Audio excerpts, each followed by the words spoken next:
अगर आप भी लेना चाहते हैं देश दुनिया की तमाम जानकारी तो आज ही सब्सक्राइब करें हमारे चैनल को। साथ ही नीचे दिए बेल आइकन को जरूर दबाएं ताकि हर अपडेट आप तक पहुंच सके। नमस्कार, प्रभासाची न्यूज़ नेटवर्क देख रहे हैं आप। मैं आपके साथ प्रणव तिवारी। हम मौजूद हैं गोरखपुर महानगर में, और जैसा कि प्रभासाची न्यूज़ नेटवर्क की टीम ने व्यक्ति विशेषों की एक कार्यक्रम चलाई, एक श्रृंखला चलाई, और तमाम ऐसे व्यक्ति विशेषों से, व्यक्तित्व के धनियों से आपको रूबरू कराया है। उसी संदर्भ में आज हम उपस्थित हैं गोरखपुर में, और हमसे खास बातचीत के लिए आज हमारे साथ मौजूद हैं डॉक्टर तहसीन अब्बासी। आप IBPS असिस्टेंट डायरेक्टर और प्रोग्राम हेड आकाशवाणी में रहे हैं। आपने काशी हिंदू विश्वविद्यालय से BJ किया, जिसमें आपने गोल्ड मेडल हासिल किया। आपने MJ किया काशी हिंदू विश्वविद्यालय से। उसके बाद UPSC के माध्यम से, संघ लोक सेवा आयोग के माध्यम से 1988 में आपने सिलेक्शन लिया और अपनी पहली पोस्टिंग जयपुर में हासिल की। और सबसे बड़ा चैलेंज रहा वहाँ पर एशियन गेम्स को, जो कबड्डी इवेंट था, उसको ऑर्गेनाइज करने का। बहुत बहुत स्वागत, अभिनंदन है सर आपका। छोड़ बहुत बहुत शुक्रिया, धन्यवाद कि आपकी टीम ने मुझे इस अवसर पर बोलने का कुछ मौका दिया। मैं 88 में UPSC से निकलकर जब मैंने जयपुर ज्वाइन किया तो बिल्कुल यूनिवर्सिटी से निकल के नया था। मुझे ये भी नहीं पता था कि मीडिया क्या है और मीडिया की जिम्मेदारियां क्या होती हैं। लेकिन मेरे उस वक्त डायरेक्टर थे गिरीश चतुर्वेदी साहब। उन्होंने कहा तुम बनारस हिंदू यूनिवर्सिटी से आए हो, इसका मतलब है तुमने बहुत कुछ वहाँ पे सीखा होगा, और चूँकि उस विश्वविद्यालय का अपना एक स्थान है, एक नाम है, तो इस वजह से हम तुमको पहला असाइनमेंट देते हैं कि वहाँ जयपुर में उस वक्त इवेंट हुआ था एशियन गेम्स से रिलेटेड, एशियन कबड्डी का। तो उसका इंचार्ज उसमें उन्होंने मुझको भेजा। खैर बड़ा सफलतापूर्वक था, और मैंने जब ला करके किया उसका लाइव कमेंट्री तो अप्रिशिएट किया गया। यहीं से मीडिया का जो एक चैलेंज है उसका सिलसिला मेरे साथ शुरू हो गया। मैं कुछ दिन वहाँ रहा, उसके बाद फिर देश के विभिन्न केंद्रों पर मेरी पोस्टिंग होती रही। मैं लखनऊ में रहा, गोरखपुर रहा, आगरा रहा, रामपुर रहा। उसके बाद फिर मैं जालंधर गया। जालंधर में भी मैंने करीब 4-5 साल गुजारा, और वहाँ पे हिंदी के अलावा, इंग्लिश के अलावा जो पंजाबी भाषा है उसमें कार्यक्रम को प्रसारण में मैंने काफ़ी अपना योगदान दिया। और वहाँ पे एक नया FM स्टेशन लुधियाना में खुला, तो मैंने लुधियाना स्टेशन को वहाँ पे स्टार्ट करवाने में बड़ा मेरा योगदान रहा, और अब वो FM गोल्ड लुधियाना के नाम से बड़ा जो है पॉपुलर है। ये एक लंबा सफ़र है, उसमें जगह जगह चैलेंज मिला, जगह जगह सीखने को मिला। मेरे जो सीनियर्स थे उनसे मुझे सीखने को मिला। तो इस परंपरा को, इस पूरे जो है क्रम को मैं लगभग 30 साल तक आकाशवाणी में अपनी सेवाएं विभिन्न पदों पर, विभिन्न विभागों का इंचार्ज होकर के दे चुका हूँ। बिल्कुल सर। सबसे इम्पोर्टेंट जो रहा वह रहा मन की बात। मन की बात को ब्रॉडकास्ट करना, उसके एक एक चीज़ को बारीकी से लोगों तक पहुंचाना, उसकी बहुत बड़ी जिम्मेदारी आपकी थी। मेरा एक प्रश्न था सर कि प्रधानमंत्री जी के मन की बात कार्यक्रम का अनुवाद आप पंजाबी में करवाया करते थे। जाहिर है कि एक एक शब्द पर आप बाखूबी, जो गौर करने वाली बात थी, वो शब्दों का चयन हुआ करता था, उसको भी आप बखूबी निभाया करते थे। सर, ये मैं जानना चाहता था कि जो प्रधानमंत्री जी के मन की बात कार्यक्रम की विषय वस्तु थी, वह जनता से कितना सीधा सरोकार हो पाता था और कितना चैलेंजिंग था। चूँकि ब्रॉडकास्टिंग जो होती थी प्रधानमंत्री मोदी की, वह 11 बजे होती थी, लेकिन उसको समय पर उनकी रिपोर्ट पहुंचाना, रात के 8 बजे तक आप उसको यथावत पहुंचा देते थे, वह कितना चैलेंजिंग भरा रहता था सर? देखिए, ऐसा है कि जब मैं वहाँ पे पहुँचा तो कुछ दिनों बाद मुझको जो वहाँ के डायरेक्टर थे उन्होंने कहा कि भाई मन की बात का हम यहाँ से वो करेंगे, रिले करेंगे, और उसका पंजाबी में हमारे महानिदेशालय से आदेश आया कि उसको पंजाबी में भी आपको प्रसारित करना है। तो हमारे यहाँ एक पंजाबी जानने वाले एक हमारे साथी थे, वो और मैं, वो वहाँ बनाया गया। और मैं चूँकि सीनियर था तो मुझको वहाँ पे इंचार्ज बनाया गया। मेरे सहयोग के लिए वहाँ पे लोग हुआ करते। अब उसमें हुआ ये करता था कि 11 बजे दिन में मोदी जी की ये जो मन की बात का प्रसारण हम लोग उन्हीं के एक्चुअल लाइव करते थे। अब लाइव करने के बाद से उस स्क्रिप्ट को हम लोग नोट करवा लेते थे। नोट करने के बाद से पंजाबी के जो माने जाने वहाँ के जो राइटर्स थे उनको स्टूडियो में बुला करके उस स्क्रिप्ट को पंजाबी में अनुवाद कराते थे। अनुवाद कराने के बाद से उसकी कॉपी जो है हम अपने महानिदेशालय को भेजते थे, महानिदेशालय उसको प्रधानमंत्री कार्यालय में भेजता था, वहाँ से वो अप्रूव हो जाती थी। अप्रूव होकर के फिर सैटेलाइट के द्वारा हम लोगों को मिल जाती थी, और उसको फिर हम रात में 8 बजे प्रदेश स्तर पर पूरे पंजाब के जितने भी आकाशवाणी केंद्र हैं उनसे हम, हमारे यहाँ के जो सबसे अच्छे अनाउंसर थे, सबसे अच्छी आवाज़ वाले और सबसे अच्छा पंजाबी भाषा जानने वाले, उनके द्वारा उस कार्यक्रम का हम स्टेट पे प्रसारण करते थे। और उसके एक एक शब्द पे वहाँ पे उस वक्त पैनल बैठा रहता था। जब वो तैयार करते थे, रिहर्सल करते थे, तो पंजाबी के जानने वाले जो लोग थे वो वहाँ बैठे रहते थे, और वो इस बात को चेक करते थे कि कोई भी वर्ड या कोई भी इसका थीम ऐसा ना हो जो कि उनके भाषण से अलग हो। तो पूरा करने के बाद ही जब वो पूरा हो जाता था उसको हम लोग रिकॉर्ड करते थे। एडिटिंग के बाद से फिर उसको हम 8 बजे अपने यहाँ से ब्रॉडकास्ट करते थे। उस बीच जो है पीएम हाउस से, महानिदेशालय से बराबर हमसे संपर्क किया जाता था कि भाई स्क्रिप्ट आपकी तैयार हो गई, कितने बजे आप ब्रॉडकास्ट करेंगे, इनको इंश्योर कीजिए। तो हम उनको इंश्योर करते रहते थे और स्क्रिप्ट के बारे में सारा उनको पूरा डिटेल दे देते थे कि भाई ब्रॉडकास्ट ये ट्रांसलेशन हो गया, इसके ट्रांसलेट करने वाले ये हैं, रात में इतने बजे करेंगे, इसको ये व्यक्ति करेंगे, इस चैनल पे करेंगे। तो ये सारी जिम्मेदारी बड़ी उस वक्त जो है चैलेंजिंग होती थी कि देश के प्रधानमंत्री की स्क्रिप्ट, हिंदी की स्क्रिप्ट को लेकर के उसको पंजाबी में ट्रांसलेट करना, और ट्रांसलेट करने के बाद से बहुत सफलतापूर्वक पूरे पंजाब में उसको रिले करना। तो उस समय मेरे साथ जो मेरे वहाँ डायरेक्टर थे और भी जो थे वो सारे अधिकारी मौजूद रहते थे, ये देखने के लिए कि उसमें कहीं पे कोई रुकावट ना आए और सफलतापूर्वक ये हो जाए। तो उसके बाद से फिर ये होता था कि उस समय एक प्रोग्राम चलता था जिसमें उनकी जो मन की बात का रिव्यू करते थे वहाँ के पंजाबी लोग, पंजाबी भाषा में। तो पंजाबी भाषा में पूछते थे या अपनी राय देते थे, अपना व्यू देते थे। तो उनके जो पत्र आते थे उस पत्र को भी हम कलेक्ट करते थे, कलेक्ट करके उसको हम अपने महानिदेशालय में भेजते थे कि ये आए हैं और इसको। तो फिर वो वहाँ से उन पत्रों को पंजाबी में ही वो आते थे, पंजाबी में पूरा तैयार करके हम उनको महानिदेशालय में भेज देते थे। और महानिदेशालय में एक कार्यक्रम होता था इसी पे, तो उसका नाम मुझे अभी याद नहीं है, पोस्ट बॉक्स नंबर कुछ था। तो वो उस कार्यक्रम के बारे में पूरा रिव्यू करके और लोगों की राय लेकर के उसको ब्रॉडकास्ट करते थे। सर, एक प्रकरण आया था जब आप जालंधर में पोस्टिंग आपकी थी, प्रधानमंत्री मोदी का भाषण था और साथ में अमृतसर में जो स्वर्ण मंदिर है वहाँ से एक पूजा अर्चना भी उसी समय पर होनी थी। वो चैलेंज को आपने एक्सेप्ट किया था और आपको काफ़ी प्रधानमंत्री मोदी के द्वारा और उनके ऑफिस से आपको प्रशंसा भी मिला था। क्या पूरा प्रकरण था सर वो? देखिए, ऐसा है कि एक ऐसा समय आया कि जिस समय प्रधानमंत्री जी की वो देश को संबोधित करने वाले थे, वो मन की बात नहीं थी, वो देश को संबोधित कर रहे थे। और उसी टाइम स्वर्ण मंदिर अमृतसर से उनका शबद कीर्तन का डायरेक्ट रिले होता था, और वो ये डायरेक्ट रिले बहुत दिनों से चल रहा है, मतलब काफ़ी लंबा इसका वो इतिहास रहा है, और वो कभी नहीं रुकता था, क्योंकि एक बड़ा संवेदनशील विषय था, एक धर्म विशेष से जुड़ा था और पंजाब से जुड़ा था। तो अब ये चैलेंज आया कि एक ही समय में प्रधानमंत्री का संबोधन भी है और स्वर्ण मंदिर से वो जो है सीधा प्रसारण है, तो इसमें से कौन सा कार्यक्रम लिया जाए, किसको रोका जाए।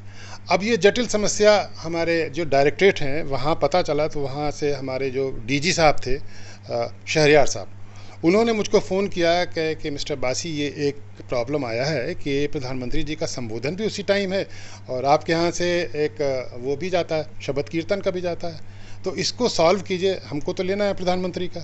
तो मैंने कहा ठीक है सर, मैं इस चैलेंज को एक्सेप्ट करता हूँ। फिर मैंने वहाँ पे अपने जो सोर्सेस थे उनसे बात किया, और बात करके जो गुरुद्वारा प्रबंधक कमेटी के जो वहाँ के इंचार्ज उस समय थे, अब पता नहीं कौन है, मक्कड़ साहब, उन तक मैंने ये बात पहुंचाई कि भाई देखिए, प्रधानमंत्री जी का ये संबोधन भी है और ये भी शबद कीर्तन का भी है। तो हमने उनसे रिक्वेस्ट किया कि देखिए, हम ये चाहते हैं कि प्रधानमंत्री का जो संबोधन है वो हम डायरेक्ट रिले करेंगे, और आपके कार्यक्रम की ऑफ ब्रॉडकास्ट हम रिकॉर्डिंग कर लेंगे, और रिकॉर्डिंग करके जैसे ही प्रधानमंत्री का ये संबोधन ख़त्म होगा उसके बाद हम उसका प्रसारण करेंगे और उसको FM पे भी देंगे। मैंने इस वजह से उनसे कहा कि उनको ये बात का वो उनको दुख ना हो कि हमारे कार्यक्रम को उन्होंने सेकेंडरी रखा और हमको तवज्जो नहीं दी, आकाशवाणी ने इतने महत्वपूर्ण, इतने संवेदनशील विषय को किनारे कर दिया। तो हमने उनसे कहा कि हम अपने यहाँ FM पे भी करेंगे और जैसे ही उनका संबोधन ख़त्म होगा हम तुरंत इसको पूरे पंजाब में रिले करेंगे। खैर ऊपर वाले की कृपा थी और तो उसको उन्होंने मान लिया, उन्होंने कहा ठीक है। तो हमने प्रधानमंत्री जी का जो सीधा संबोधन था उसको ब्रॉडकास्ट किया। उसके तुरंत बाद जो रिकॉर्डिंग हुई थी उसकी शबद कीर्तन की, उस रिकॉर्डिंग को ब्रॉडकास्ट किया और उसके बाद FM चैनल पे भी उस रिकॉर्डिंग को हमने किया।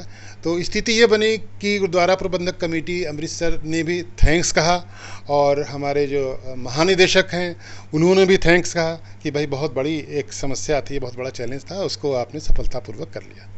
बिल्कुल सर, इसी क्रम में आगे के प्रश्न की तरफ बढ़ते हैं। प्रधानमंत्री जी के मन की बात कार्यक्रम जो ऑर्गेनाइज होता था, श्रोताओं की ओर से किस प्रकार की प्रतिक्रिया या सुझाव दिए जाते थे? देखिए उस समय जो कार्यक्रम चलता था उसमें वहाँ के जो पंजाबी जानने वाले जो श्रोता थे वो अपना पत्र हमारे यहाँ भेजते थे, हम उनको भेजते थे। उसमें ज़्यादातर वो अपना सुझाव देते थे कि इस विषय पर भी आप बोलिए और हम चाहते हैं कि हमारे मन में जो शंकाएं हैं, हमारे मन में जो बातें हैं वो हम आपसे शेयर करें। तो एक ऐसा कार्यक्रम परमानेंटली होना चाहिए जिसमें आप अपनी मन की बात कहें और हम अपनी बात कहें, ताकि जब मतलब दोनों तरफ से वाइस एंड वर्सा जब एक दूसरे की बात लोग जानेंगे तभी हम किसी एक सही निष्कर्ष पे पहुंच सकते हैं। तो वो कार्यक्रम उस वक्त चलता था। इस वक्त क्या पोजीशन है, चलता है कि नहीं चलता, मैं तो रिटायर होकर आ गया, लेकिन वो कार्यक्रम चलता था, बड़ी सफलतापूर्वक चलता था। उसमें प्रधानमंत्री से लोग प्रश्न भी पूछते थे, उनको सुझाव भी देते थे और उनको कहते थे ये चीज़ें बड़ी अच्छी हैं। तो उससे प्रधानमंत्री जी का जो नेक्स्ट एपिसोड आता था उसमें उन प्रश्नों को, उन सुझावों को वो लेते भी थे और कहते थे कि इस जगह से हमको ये मिला है, इस जगह से ये हमको सुझाव मिला है। तो ये एक बहुत अच्छी शुरुआत थी और मैं तो ये कहूँगा कि अभी भी बड़े स्तर पे इस कार्यक्रम को, इस विचार को शुरू करना चाहिए, चाहे वो अखबारों के ज़रिए हो, चाहे वो सोशल मीडिया पे हो, चाहे इलेक्ट्रॉनिक मीडिया पे हो, कि प्रधानमंत्री जी का जो भी ये मन की बात का कार्यक्रम हो उसके 1 हफ्ते बाद या 10 दिन बाद इनवाइट करें सोशल मीडिया के लोग, इलेक्ट्रॉनिक मीडिया के लोग और ये आपके समाचार पत्र के लोग, कि उस पर आप अपने विचार दीजिए, उस पर आप क्या कहना चाहते हैं, क्या सुझाव है, तो और उसको प्रसारित और प्रकाशित किया जाए ताकि ये पता चले कि जनता के मन में क्या है और प्रधानमंत्री जी क्या चाहते हैं। इससे प्रधानमंत्री जी जनता के और करीब होंगे और उनके दुख को, उनकी भावनाओं को, उनके सुझावों को वो समझेंगे।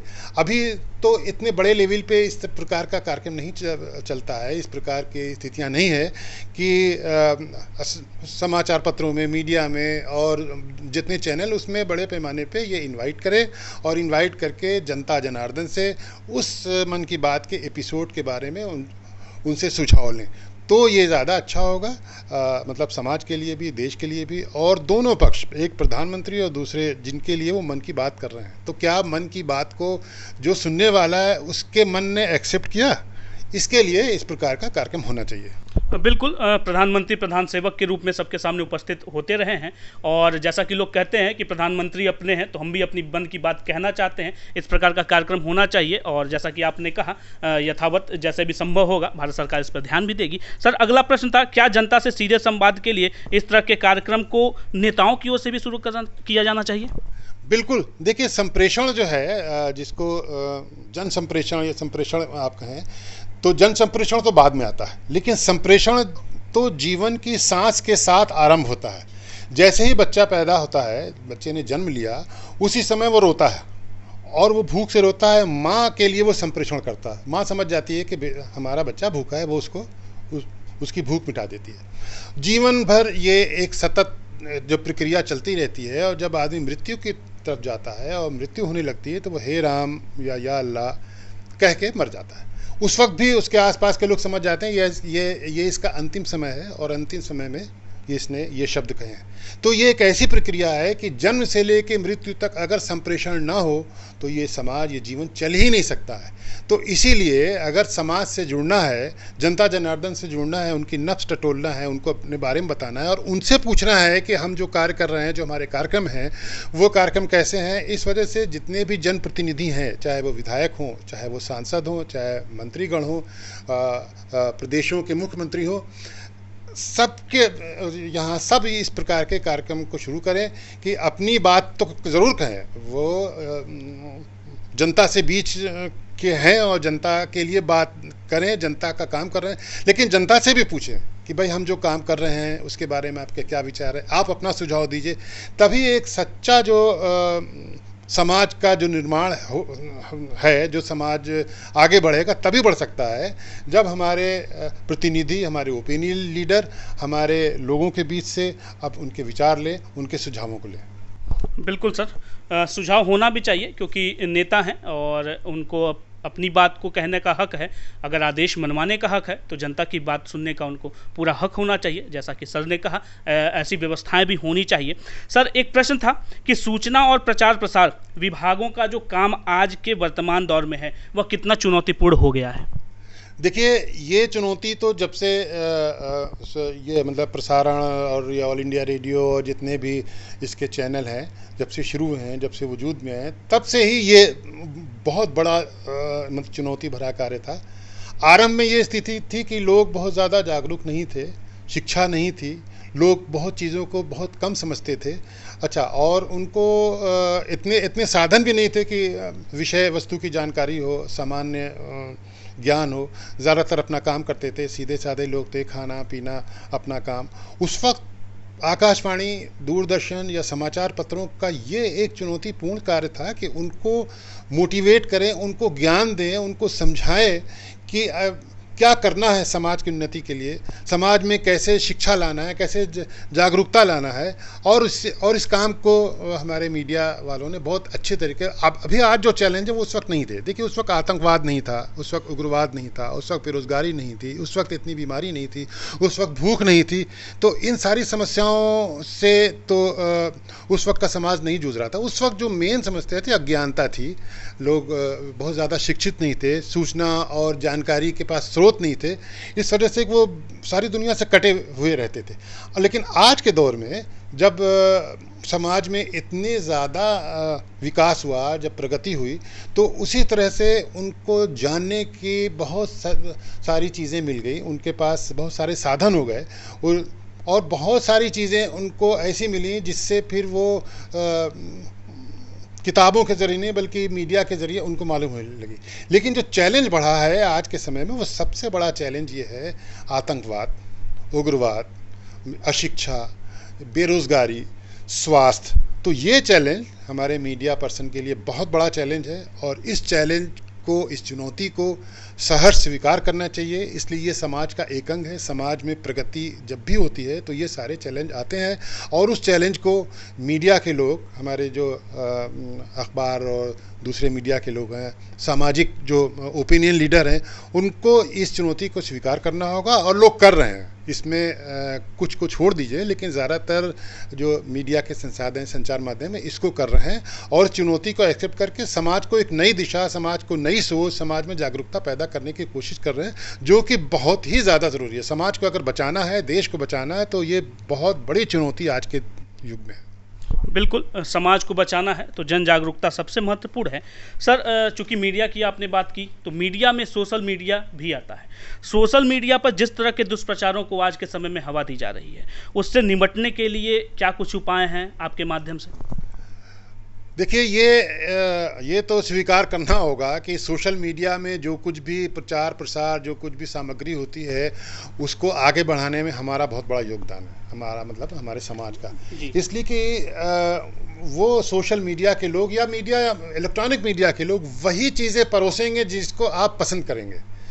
होटल में आप जाइए तो वही खाना आपको परोसा जाएगा जो आपको पसंद है। अगर आप उन चीज़ों को पसंद करेंगे जो सोशल मीडिया आपको दे रहा है, इलेक्ट्रॉनिक मीडिया दे रहा है, तो वो देते रहेंगे। इसलिए कि उनको टीआरपी बढ़ानी है। वो टीआरपी बढ़ाने के लिए उनको ये नहीं है कि हम क्या चीज़ दें क्या न दें, उनको तो ये है कि जो भूख है, जो समाज की भूख है, जो पाठक और श्रोता की भूख है, उस भूख को हमको पूरी करना है। तो ये तो आप मान लीजिए कि कहीं ना कहीं हमारा समाज, हम खुद इसके लिए दोषी हैं कि अगर हम उनके इस कार्यक्रमों का विरोध करें, अनलाइक करें, उनको अनसब्सक्राइब करें, तो ये धीरे धीरे इसमें कमी ज़रूर आएगी। और ये जिम्मेदारी मीडिया वालों की भी है, सोशल मीडिया हो चाहे इलेक्ट्रॉनिक मीडिया है, कि समाज को यार इतना ज़्यादा ऐसी चीज़ें मत दो जो समाज अपनी मूल्यवान चीज़ों को खो दे, अपनी संस्कृति को भूल जाए, अपनी तहजीब को भूल जाए। तो ऐसी भी क्या टीआरपी है? टीआरपी के लिए आप पूरा समाज, पूरा देश, एक पूरे जिसके पीढ़ी को बर्बाद कर रहे हैं। तो इसकी भी जिम्मेदारी कहीं ना कहीं मीडिया को लेनी पड़ेगी, और उससे ज़्यादा हमको लेनी पड़ेगी कि हम ऐसी सामग्री का विरोध करें, उस पर असहमति जताएं, अनलाइक करें, अनसब्सक्राइब करें। अगर जब हम ये करने लगेंगे तो धीरे धीरे स्थितियाँ सुधार में आ जाएंगी। बिल्कुल, समाज की जिम्मेदारी होती है कि किस प्रकार से वो सोशल मीडिया को डिसलाइक करके या उनके खिलाफ एक मुहिम चलाकर इन दुष्प्रचारों से बचा सकता है। सर, आप काफ़ी लंबे समय तक आकाशवाणी के साथ रहे। आज के जो मनोरंजन के साधन हैं उनमें आकाशवाणी का स्थान आप कहाँ पर देखते हैं? आकाशवाणी ने सदैव ही मनोरंजन के साथ सूचना, शिक्षा और ज्ञान का भी काम किया है, और आज भी वो उसी क्षेत्र में है। और अब तो आकाशवाणी के जो एफएम चैनल हैं उन्होंने मनोरंजन के कार्यक्रम शुरू किए हैं, संगीत के कार्यक्रम शुरू किए हैं, गीत संगीत के। लेकिन उसके साथ साथ वो अन्य प्राइवेट चैनलों की तरह केवल मनोरंजन का काम नहीं करते, बल्कि मनोरंजन के साथ उनका वही शिक्षा और उनको सूचना और जागरूकता के भी कार्यक्रम करते हैं।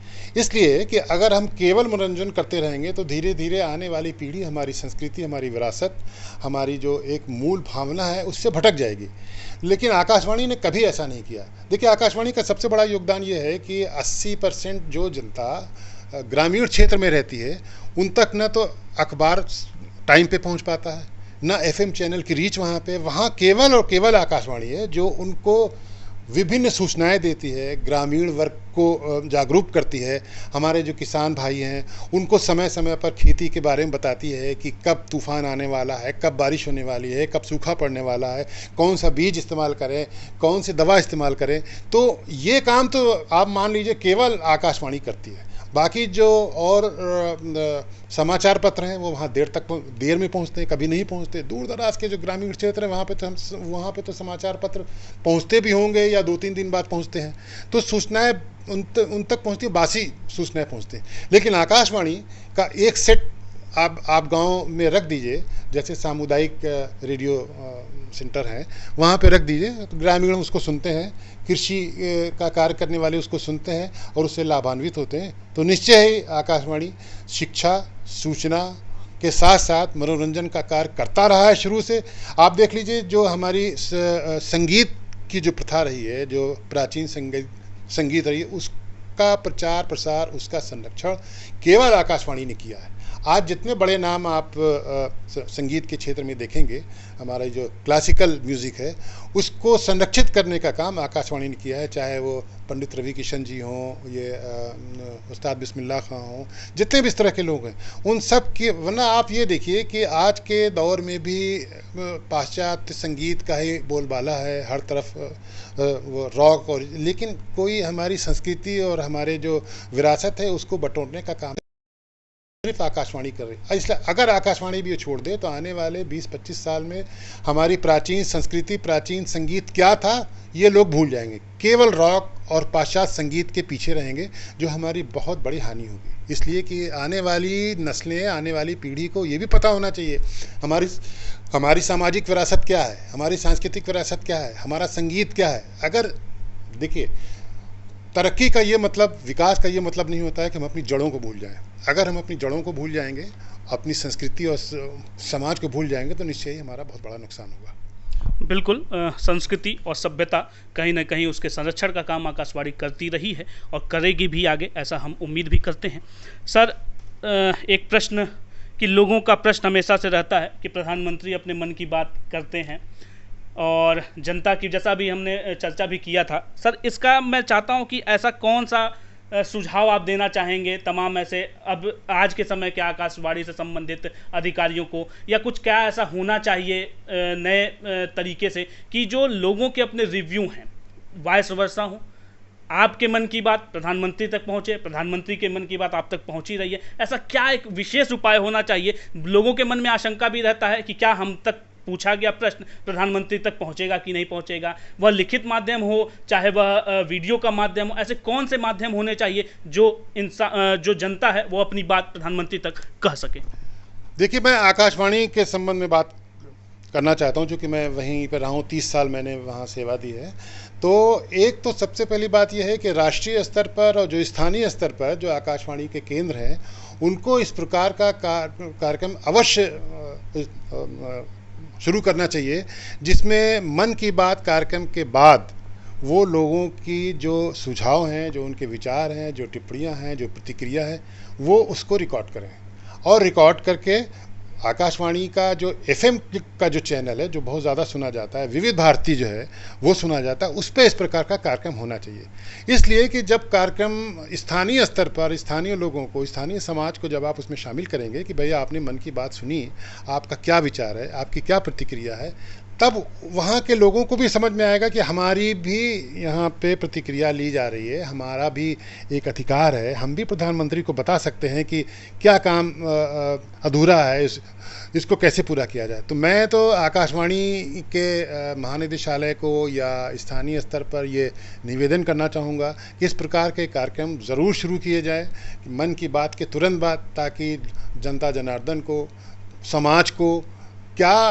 प्रधानमंत्री जी ने कहा है और उसका क्या रिएक्शन है वो प्रधानमंत्री जी तक पहुँचे, और प्रधानमंत्री जी की बात उन तक तो पहुँच ही रही है। तो ये वाइस वर्सा जब शुरू होगा तभी समझ लीजिए कि जो विकास की बात है, जो सबका साथ सबका विकास और भी जो नारे प्रधानमंत्री जी ने दिए हैं, उसका सही रूप से मूलभूत आ सकता है परिणाम। बिल्कुल, सबका साथ है, सबका विकास है, जैसा कि प्रधानमंत्री मोदी का नारा रहा है।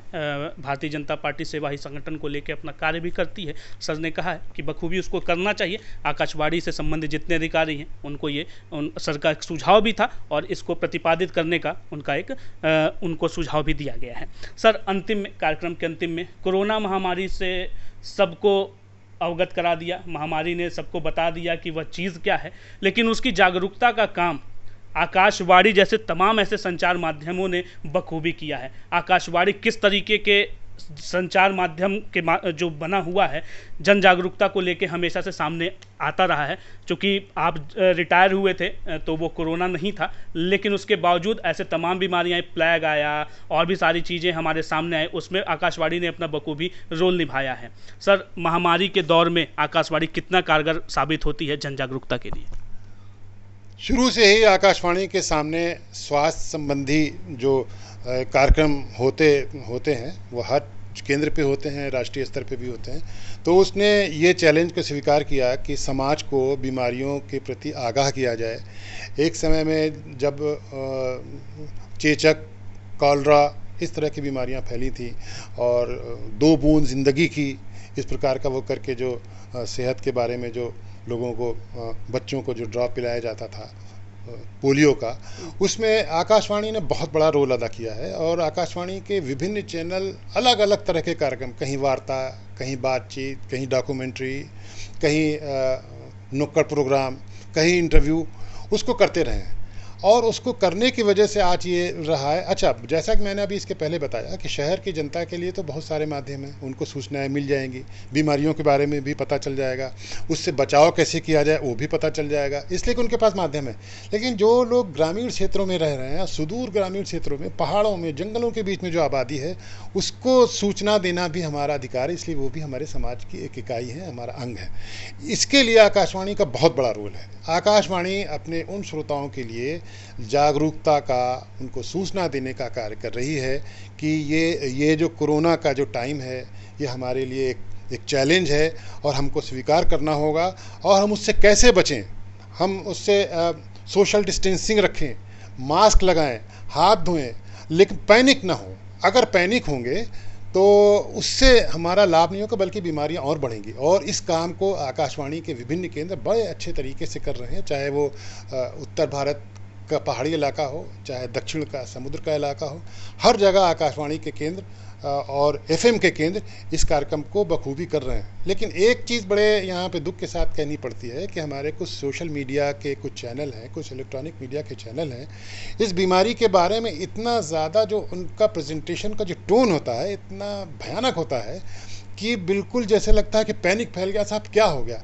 ठीक है, लोग मर रहे हैं बीमारी से, अच्छे भी हो रहे हैं, जितने मर रहे हैं उससे कहीं ज़्यादा अच्छे हो रहे हैं। तो होता यह है कि सोशल मीडिया पे ज़्यादातर ये रिपोर्ट दी जाती है कि लोग मर रहे हैं, ये एपिडेमिक है, आने वाले कल में ये होने वाला है, तीसरी लहर आ रही है, ये बर्बाद हो जाएगा, ये ख़त्म हो जाएगा। अरे भाई, आप क्यों उन सुनने वालों को, गरीब को, बेचारा जो मरीज़ है, आप उसको इस तरह डिप्रेशन में डाल रहे हैं, क्यों पैनिक फैला रहे हैं? अरे आप एक सूचना देने के साथ साथ ज़्यादातर उनको सकारात्मक सूचना दीजिए कि आप कैसे बच सकते हैं। देखिए इतने लोग ठीक हुए हैं, इतने लोगों के लिए दवा आ गई है, ये रिसर्च चल रहा है। लेकिन अफसोस की बात है कि जब मैं देखता हूँ सोशल मीडिया पे कुछ चैनल तो इतना इसको ज़ोर ज़ोर से चिल्ला के कहते हैं अब बस अब 5 मिनट में आपको ये खबर दी जाएगी और बिल्कुल ब्रेकिंग न्यूज़ है कि इतने लोग मर गए, तीसरी वेव आ रही है, इसमें बच्चे मर जाएंगे।